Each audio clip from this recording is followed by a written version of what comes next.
Ingelikuwa Mungu anauliza mwanadamu jinsi ya kumtendea mwanadamu, basi mimi nisingekuwa jinsi nilivyo, hata tena nisingekuwa mahali nilipo. Ningeambiwa sifai, wangenikanya vikali, ningekumbushwa dhambi zangu za kale. Baba ya unabariki unavyopenda, unabariki unayependa.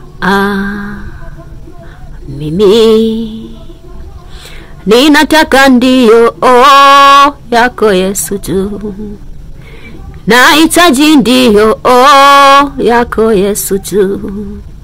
Ndio yako ndio itanisimamisha, ndio yako itanifungulia milango.